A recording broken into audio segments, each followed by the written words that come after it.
Welcome back to Movie Recaps.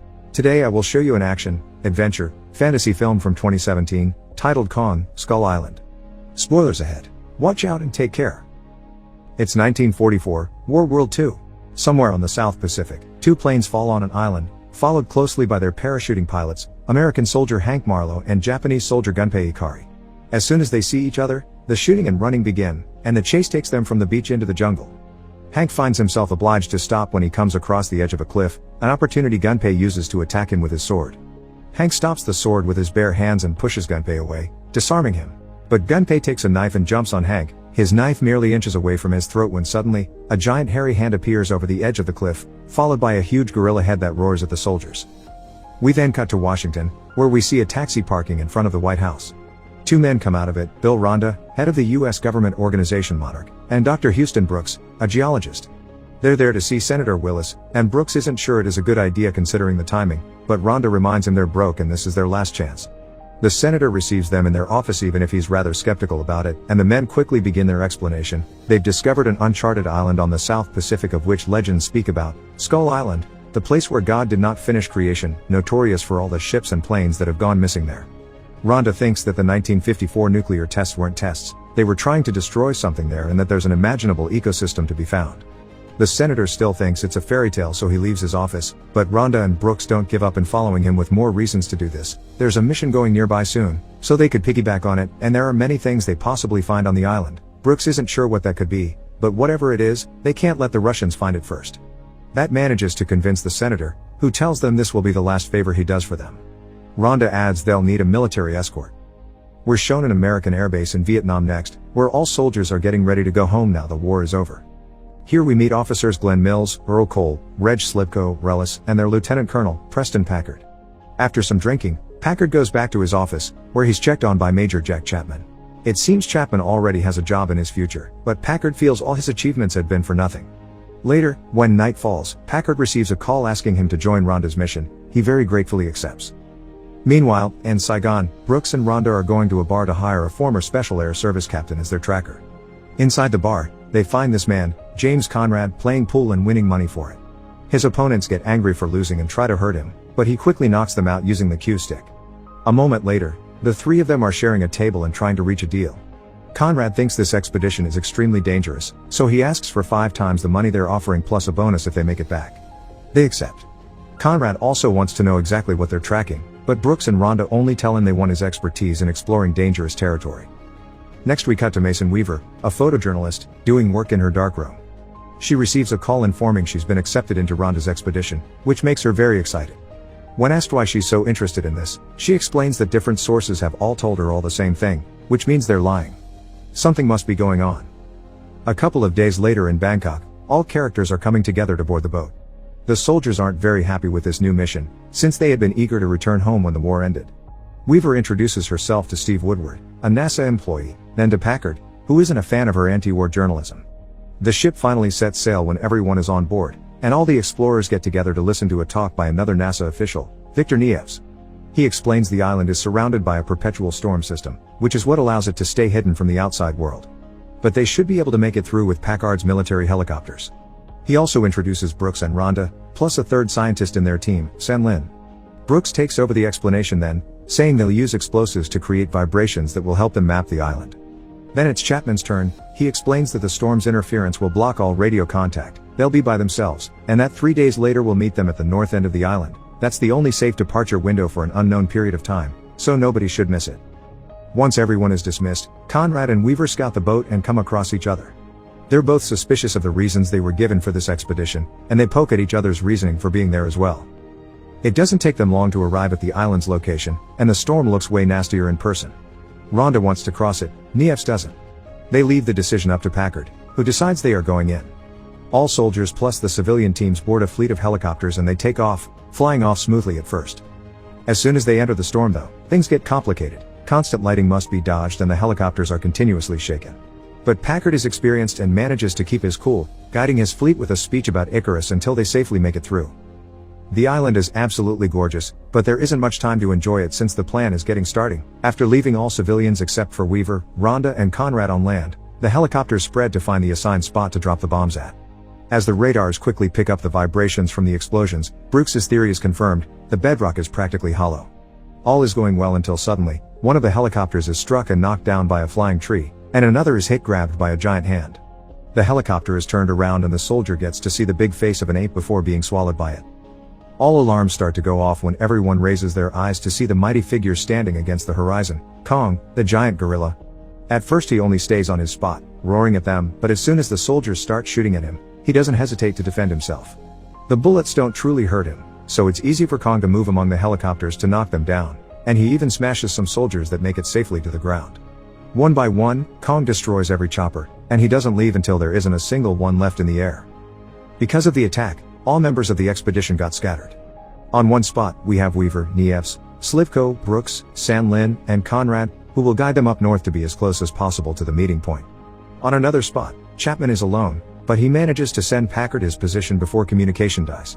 Packard is on yet another spot together with Relis, and when they start moving, they quickly find Coles, Woodward, and a couple more soldiers. Turns out Rhonda is also nearby, so Packard goes to speak to him in private. He points his gun at him and asks for the real reason behind this expedition, so Rhonda explains: monsters exist, and nobody ever believed him. The bombs weren't dropped for geology, they were dropped to shake something out. Many years ago, Rhonda was in a ship that got attacked by a monster. He survived, but the government told his family the ship had sunk in battle, and the public never heard about it. Rhonda's never stopped believing, and now he wants to destroy these beasts before they destroy humanity. He asks Packard to take them home with proof so they can send the cavalry. Packard replies he is the cavalry.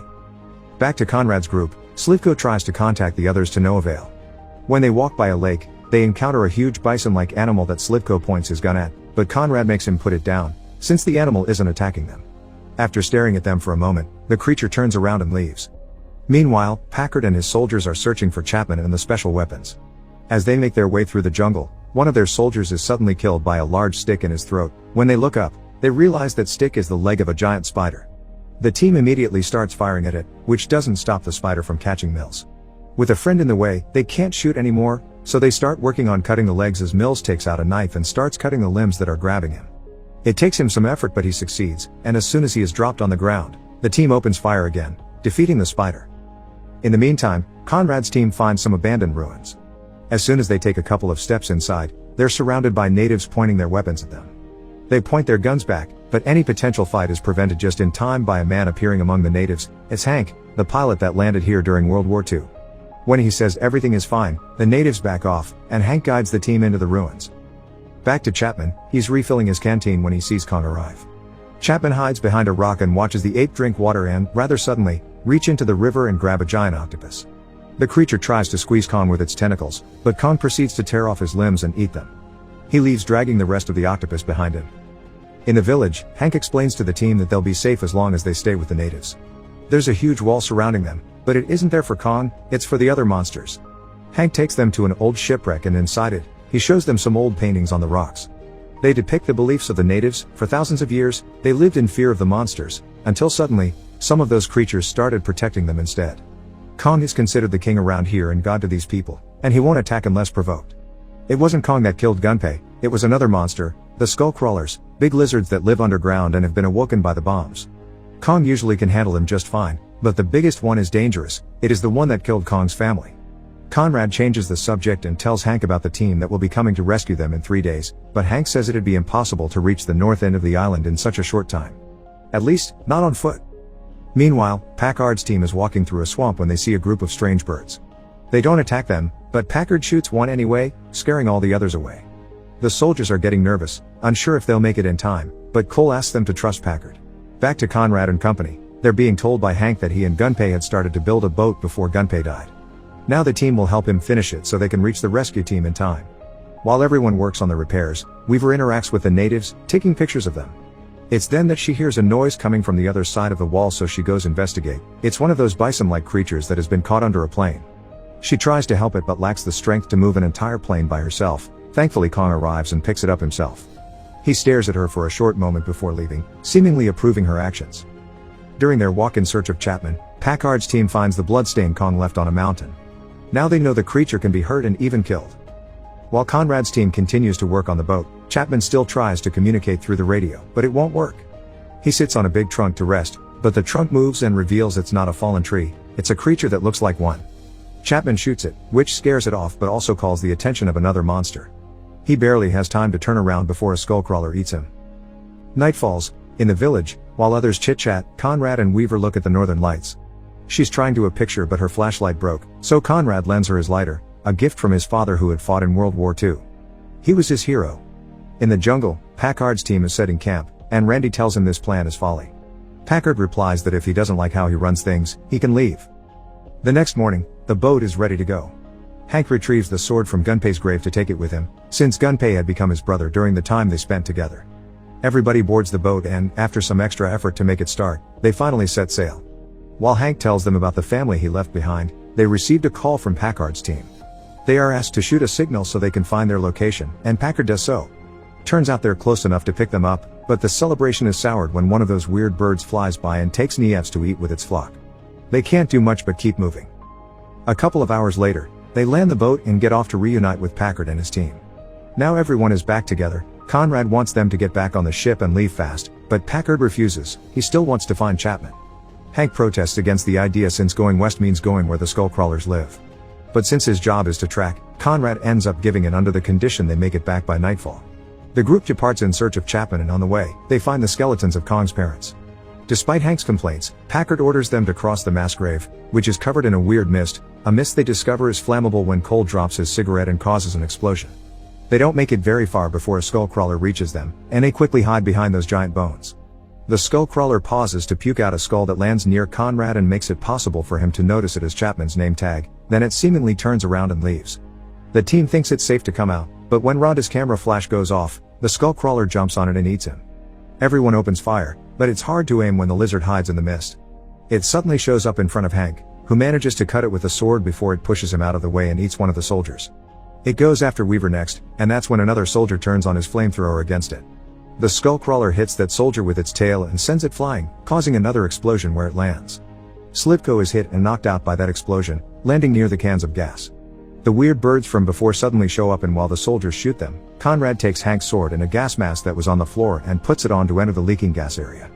He cuts every bird on the way until he makes it to Slivko, but the skullcrawler has made it to them as well. Luckily Weaver arrives just in time to throw Conrad's lighter at the monster, making it blow up. Once they leave the mass grave behind, Hank reminds Packard what a horrible idea this is, and Conrad informs everyone that Chapman is dead, which he proves by showing the name tag the creature had puked out. But Packard doesn't care. He still wants to reach the crash site to retrieve the explosives in order to kill Kong. Hank, Conrad, the scientists and Weaver try to stop him, explaining Kong is good and had only been defending himself. Packard continues not to listen. Everyone draws their weapons and it seems a fight is about to begin, but Conrad mediates. He tells Packard the location he and his soldier need, but he will take the civilians back to the boat, except Woodward, who goes with the soldiers. They find Chapman's things on the way and retrieve them so they can send them back to his family. Meanwhile, Conrad tells his team to wait a moment because he needs to find high ground. Weaver goes with him. It's nighttime by the time Packard's party finds the weapons and begins working on a trap for Kong that includes flames. We cut back to Conrad and Weaver then, who make it to the edge of a cliff and manage to take a good look at the river and where the boat could possibly be. It's at that moment that Kong visits them, but he doesn't attack because he recognizes Weaver, who now feels brave enough to touch his nose. Kong doesn't seem to mind, but he roars and leaves when he hears the explosion set off by the soldiers. Conrad and Weaver return to their team and send them back to the boat. The scientists do as asked, but Hank joins them when he learns they want to save Kong. Meanwhile, Kong has reached the soldiers and is ready to fight. He runs to them on the water, but Packard throws a torch and starts a ring of fire around the ape. At first it seems Kong is in so much pain that he's unable to move, but eventually he makes it through the flames and smashes Woodward with his hand before falling to the ground. Packard asks his soldiers to place their charges, but we can see in their eyes they're hesitating after seeing Kong suffer. As they all grab the detonators, Conrad, Weaver and Hank arrive to stop them. Soldiers and civilians point their weapons at each other while Packard rants about a soldier's dirty work. The group seems to be at an impasse, at least until Slivko comes through and points at Packard instead. Conrad declares it's over, but he's interrupted by a noise in the water. It's the biggest skullcrawler. Everybody runs away except Packard, who stays behind to turn on the detonator with the intention of killing Kong but ends up being crushed by him when he wakes up. Kong engages the lizard in battle but is soon overpowered. The sun rises as the group makes it to the edge of the island. They send Weaver to fire a flare that Brooks could see while they work on a distraction to buy them some time. Conrad and the soldiers start running as the skullcrawler begins its chase. Cole decides to stay behind and sacrifice himself with the intention of blowing up his explosives when the lizard comes close enough, but he's pushed away by its tail. The Skullcrawler is about to get the rest of the team when Kong makes a reappearance, punching and smashing the lizard as many times as possible while Weaver reaches a high place and fires that flare. After a couple more hits include one with a tree, Kong is pushed back by the Skullcrawler and accidentally falls on some chains that bound him. The lizard is about to kill him when the scientists arrive with the boat, shooting their weapons at the Skullcrawler while the soldiers climb aboard. Between them and a flare Weaver shoots at its neck, they manage to distract the monster long enough for Kong to free himself from the chains and use one to attack his opponent, hitting the Skullcrawler with it before grabbing it and smashing it against the mountain, which causes Weaver to fall in the water. Kong sees her and hurries to knock out the lizard with a few hits before reaching into the water to rescue Weaver. He takes her out just as the Skullcrawler makes a comeback, jumping on Kong and grabbing his wrist with his tongue. Kong takes the chance to grab the tongue and kill the Skullcrawler by ripping its guts out. When he opens his hand, Weaver is fine, so he gently puts her down on the ground where Conrad comes to check on her. Together they watch Kong give them one last look before leaving. Moments later, everyone is on the boat, sailing to the meeting point.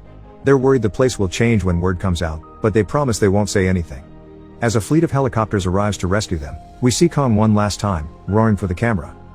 2 final bonus scenes come afterward. One is of Hank, reuniting with his wife and son.